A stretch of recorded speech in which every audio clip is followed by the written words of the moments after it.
سورۃ قلم نون والقلم وما یسطرون۔ حضور صلی اللہ علیہ وسلم کو نماز پڑھتے ہوئے وضو کرتے ہوئے کہا کہ یہ تو پاگلوں والا کام ہے، دیوانوں والا کام ہے۔ تو اللہ نے فرمایا کہ ما انت بنعمت ربک بمجنون، آپ تو دیوانے تو نہیں ہیں اور آپ تو اونچے اخلاق والے ہیں۔ وَإِنَّكَ لَعَلَىٰ خُلُقٍ عَظِيمٍ۔ یہ کفار مکہ جو یہ باتیں کرتے تھے آپ کے خلاف، تو یہاں ان کے متعلق ایک اور بات اللہ پاک نے فرمائی کہ انہوں نے جب دیکھا کہ حضور صلی اللہ علیہ وسلم تو اپنی مشن کو چھوڑ نہیں رہے، تو انہوں نے دوسرے طریقے سے کوشش کی۔ ولید ابن مغیرہ ایک بڑا مالدار آدمی تھا، عتبہ جو تھا اس کی بیٹیاں تھیں کافی خوبصورت، یہ دونوں حضور صلی اللہ علیہ وسلم کے پاس آئے۔ ایک نے کہا یہ جو ولید ابن مغیرہ تھا بڑا مالدار آدمی ہے، 13 اس کے بیٹے تھے اور ہر محلے میں اس کی دکان تھی، ہر قسم کا مالدار تھا۔ تو اس نے کہا جتنا مال چاہیے میں دے دوں گا، اور دوسرے نے کہا کہ اگر شادی کرنی ہے تو میں اپنی بیٹی نکاح میں دے دوں گا، لیکن یہ کام چھوڑ دو، جو آپ کام کر رہے تھے چھوڑ۔ تو آپ صلی اللہ علیہ وسلم کے لیے اللہ پاک نے فرمایا فَلَا تُطِعِ الْمُكَذِّبِينَ، ان جھوٹوں کی بات نہیں مان۔ فَلَا تُطِعِ الْمُكَذِّبِينَ، یہ تو جھوٹے ہیں۔ وَدُّوا لَوْ تُدْهِنُ فَيُدْهِنُونَ، یہ چاہتے ہیں کہ آپ اپنا مشن چھوڑ دیں تو یہ بھی نرم پڑ جائیں گے، آپ نرم ہو جائیں گے بھی نرم ہو جائیں گے۔ اس کو کہتے ہیں مداہنت۔ اس آیت سے مداہنت ثابت ہے۔ مداہنت کسے کہتے ہیں؟ حق کو چھپانا، دین کی بات چھپانا، سچ نہ بتانا، پھیرا کہتے ہیں اوپر اوپر سے، ہاں جی لیپا پوسی جسے کہتے ہیں۔ تو دین میں یہ بات نہیں، دین میں تو سچائی ہے۔ تو فرمایا وَدُّوا لَوْ تُدْهِنُ فَيُدْهِنُونَ، یہ چاہتے ہیں کہ آپ نرم ہو جائیں تو ہم بھی نرم پڑ جائیں گے۔ آپ اللہ کی بات نہ کریں، توحید کی بات نہ کریں، ہمارے بتوں کے خلاف آپ نہ بولیں۔ یہ دو باتیں ہیں، ایک تو ہے کہ کسی کے سامنے آپ اس کی بات کو برداشت کرتے ہیں، اور اس نے گالی دی ہے، اس نے آپ پہ زیادتی کی ہے، اس نے کوئی مال کھایا ہے، تو آپ نے اس سے بدلہ نہیں لیا۔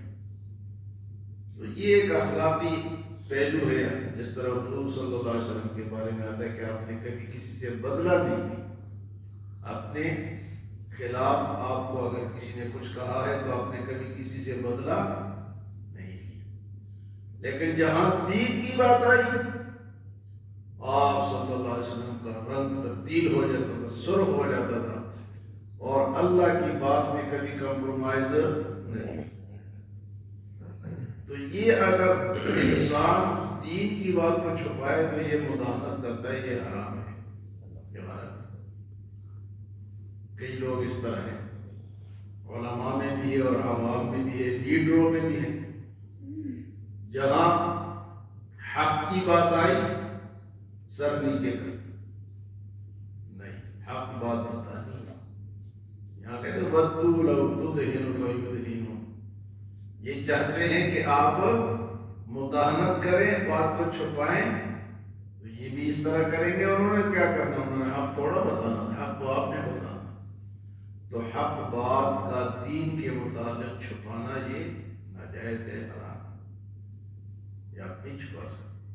چوری کا واقعہ آپ کے سامنے آیا، آپ نے کہا اگر میری بیٹی نہیں کرتی تو تب بھی میں ہاتھ کاٹ دیتا۔ تو جہاں دین کی غلط تشریح، غلط بات آئی تو آپ صلی اللہ علیہ وسلم نے اس کو روکا۔ تو یہاں کافروں کی بات ہے کہ مداحنت کرے، نرمی کرے، چپ ہو جائے تو ہم بھی چپ ہو جائیں گے۔ قل یا ایھا الکافرون بھی اسی کے بارے میں ہے کہ کافروں تم اپنے ان کی بتوں کی عبادت کرو، میں اپنے رب کی عبادت کروں گا۔ میں ولا تطع كل حلاف مہین، آپ کبھی اس جھوٹے قسمیں اٹھانے والے ذلیل آدمی کی بات نہ مانیں جو کہ ولید ابن مغیرہ تھا۔ فرمایا ہمازٍ مشاء بنمیم، یہ تو تانے دینے والا ہے اور چغلیاں کھانے والا ہے، ہر ایک کو تانے دیتا۔ مالدار آدمی اکثر آپ دیکھتے ہیں تانے دیتے ہیں، یہ غریب، یہ فلاں، کی شکل ایسی، اس کے کپڑے سے، اس کی گاڑی ایسی، اس کا مکان ایسا، تو وہ یہ تانے دیتا، تیری شکل ایسی ہے، تیرے پاس پیسے نہیں ہے، تو فلاں ہے۔ یہ تانے دینا یہ جائز ہے۔ وَيْلٌ لِكُلِّ هُمَزَةٍ لُمَزَةٍ، تباہی ہے، ہلاکت ہے ان لوگوں کے لیے جو کہ تانے دیں۔ آپ نے دیکھا ہوگا یہاں بھی ہوتا ہے۔ تو فرمایا کہ ہمازٍ مشاء بنمیم، تانے دیتا ہے اور چغلیاں لگی لپٹی، چغلی کھانا، چغلی کرنا یہ بھی حرام ہے، ناجائز۔ چغلی کیا ہوتی ہے؟ دو بندوں کو لڑانا ہوتا ہے، اس کے آگے، اس کے آگے، وہ بیچارے دونوں لڑ پڑتے ہیں اس کے کہنے پہ۔ تو چغلی بھی کرتا ہے، اور اس کی اور مذمت اللہ نے بیان کی کیونکہ اس نے اللہ کے نبی کو مجنون کہا، تو یہ ساری اس کی مذمت جاری ان آیات۔ فرمایا کہ مناع للخیر معتد، خیر سے روکنے والا ہے، خیر سے، اچھی باتوں سے روکنے والا ہے۔ تو معاشرے میں ایسے لوگ ہوتے ہیں نا کہ کہیں خیر کا کام آپ کرے تو کہتے ہیں چھوڑو نہ کرو، کا کیا فائدہ ہے؟ تو یہ بھی ایسا تھا، مناع للخیر معتد، اور تعدی کرنے والا، ظلم کرنے والا۔ تعدی کہتے ہیں کہ حد سے نکلنے والا، تو تعدی بھی کرتا تھا، خیر سے روکتے بھی تھا، عصیم، اور اللہ فرماتے ہیں یہ گناہ گار شخص۔ اس کے بعد عتل بعد ذلک زنیم، اور حد سے نکلنے والا، اور اس کے بعد یہ اس کی پیدائش میں بھی شک، یعنی یہ اس کے اوپر الزام تھا۔ الزام کیا تھا کہ 18 سال تک یہ جو ولید ابن مغیرہ ہے، 18 سال تک اس کے باپ کا پتہ نہیں تھا کہ کس کا بیٹا ہے۔ پھر مغیرہ نے کہا کہ بیٹا 18 سال کے بعد، تو فرمایا کہ یہ پیدائش میں بھی بدنام ہے، یہ پیدائش میں بھی بدنام ہے۔ عتل بعد ذلک زنیم، اور یہ ساری باتیں یہ کیوں کرتا تھا؟ ان کان ذا مال و بنین، اس لیے کہ ہم نے اس کو مال اور بیٹے عطا کیے تھے۔ اللہ اگر نعمت دیتا ہے تو تم سرکشی پہ اترو۔ یہ ساری باتیں، یہ سرکشی کیوں کرتا تھا؟ کہ میں نے اس کو مال دیا تھا اور بیٹے دیے تھے۔ ان کان ذا مال و بنین،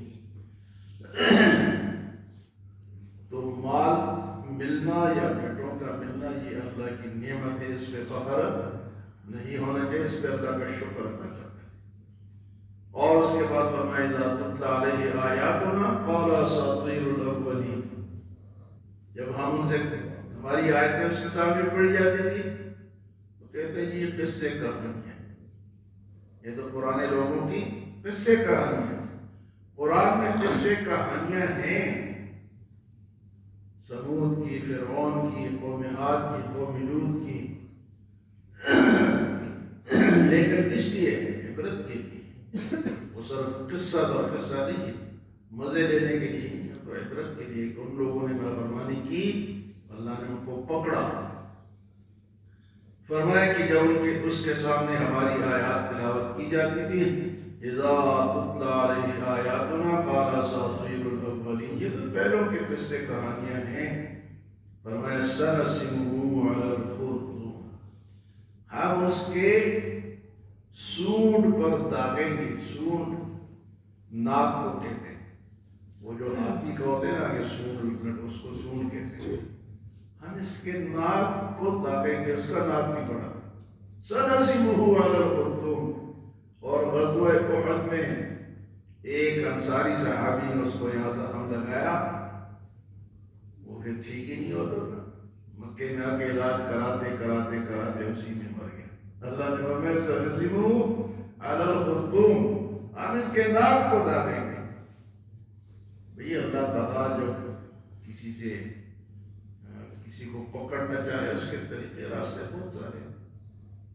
چھوٹا سا دانہ نکلے گا، زخم بنے گا، وہ ٹھیک ہی نہیں ہوگا. یہ کون کرتا ہے؟ نہ انتخاب لیتے. تو آج یہ ان لوگوں کی مذمت کا بیان تھا جنہوں نے حضور صلی اللہ علیہ وسلم کو مجنون کہا تھا، دیوانہ کہا. دیوانے تم ہو، جھوٹے تم ہو، گناہگار تم ہو، حد سے نکلنے والے تم ہو، اللہ کے راستے سے روکنے والے تم ہو، اور حضور کو مداحنت پر راضی کرنا چاہتے تھے. مداحنت یاد رکھیں، دینی بات چھپانا یا نہ کہنا یا چھوڑ دینا، یہ مداحنت ہے اور یہ حرام ہے، یہ ناجائز ہے. دین کی بات بتاؤ کہ چاہے وہ گردن ہی کیوں نہ چلی جائے. یہ جو ہمارے ملک میں ہوتے ہیں نا کہ اماموں کو تنخواہ دے دو، مدرسے بند کر دو. عجیب بات یہ ہے کہ پی آئی اے کو کیا کر دیا؟ بیچ دیا. اسکول این جی اوز کو دے رہے ہیں، چلا نہیں سکتے. پرائیویٹ کر رہے. ٹیچر بیچارے روزانہ یہاں ہڑتالیں کرتے ہیں، پریشان ہیں کیونکہ ان کی نوکریوں کا مسئلہ ہوتا ہے. بینک پرائیویٹ، اسکول پرائیویٹ، پی آئی اے. کل کوئی آدمی کہہ رہا تھا جی کہ واحد پاکستان ایسا ملک ہے جس کے اپنی جہاز کی کمپنی اب نہیں ہے. پی آئی اے بک گئی تو اب پاکستانی جہاز تو نہیں ہے. نہیں. تو مولانا فضل الرحمان صاحب نے کہا کہ باقی چیزیں تو تم نجی ملکیت پہ دے رہے ہو، مدرسوں کو تم کہہ رہے ہو کہ سرکاری کر دو. مدرسوں کو اس لیے سرکاری کرتے ہو کہ یہ پھر مداحنت کریں گے، تمہاری بات مانیں گے، اور حق بات نہیں کریں گے تو معاملہ ختم ہو جائے گا. اور اس کے پیچھے امریکہ ہے، یورپ ہے. کہتے ہیں مدرسے نہیں ہونے چاہیے کیونکہ دین کی بیسک جو ہے، بنیاد جو ہے وہ مدرسہ. اگر مدرسہ نہ ہو تو ہمیں یہ بھی پتا ہو کہ کلمے کے الفاظ کیا ہیں یا کلمے کا معنی کیا ہے. ایک عالم فرماتے تھے کہ اگر یہ مدرسے نہ ہوں تو یہ تمہیں مسجدوں میں نماز بھی نہ پڑھنے دے، پابندی لگا دی، بات تالے لگ جائیں. ایسے بدماش ہیں کیونکہ مانتے کس کی؟ مانتے تو امریکہ کتنا بدماش ہے کہ اس نے ایک ملک کو، صدر کو پکڑ لیا اور کہتے ہیں ہم دوسروں کو بھی پکڑیں گے، اور کوئی بول ہی نہیں رہا، سارے چپ ہیں. ملک کے صدر کو گرفتار کر کے لے گئے، اس کی داڑھی بنا دی، اس کے سر بنا دیا، اس کے اوپر تشدد کیا، پورے ایک ملک کے صدر کو پکڑ کے لے گئے. تو یہ مسجدیں آباد ہیں، مدرسے آباد ہیں، یہ قربانیاں ہیں لوگوں کی. علماء کی قربانی ہے، مدارس کی قربانی ہے، نیک لوگوں کی جو اس کے ساتھ مدرسوں کے ساتھ تعاون کرتے ہیں ان کی قربانیاں ہیں. فرمایا باقی چیزیں تو تم پرائیویٹ کر رہے ہو، مدرسے کو یہ ہمیں دے دو، سرکاری کر دو. وجہ کیا ہے؟ سرکاری میں پھر کیا ہوگا؟ بہاولپور اسلامیہ یونیورسٹی جو تھی یہ دارالعلوم تھا شروع میں، بڑے بڑے علماء اس میں پڑھاتے تھے. لیکن جب سرکاری ہوا، آپ نے سنا ہے کہ وہ بہاولپور اسلامی یونیورسٹی جو ہے اس سے کوئی علماء نکل رہے ہیں. اسلامیہ کالج پشاور جو ہے یہ اسلامیہ دارالعلوم اسلامیہ تھا. جب اسلامیہ کالج بن گیا تو اور وہ کالج ہے. تو گورنمنٹ تو دینی مدرسہ نہیں چلا سکتی، اگر چلائے گی تو اس کو اسی طرح جس طرح اسکول چلا رہی ہے. تو مداحنت سے بات چلی کہ مداحنت نہیں کرنی، بات کو چھپانا نہیں، حق بات کے ساتھ کھڑے ہونا ہے۔ اگر کوئی عالم حق بات کر رہا ہے تو ان کے نمازیوں کو، محمدیوں کو، لوگوں کو چاہیے کہ اس کا ساتھ دے، پھر ہی وہ کر سکے گا، نہ اکیلے وہ کیا کرے گا۔ اللہ ہمیں عمل اور سمجھ کی توفیق عطا فرمائے۔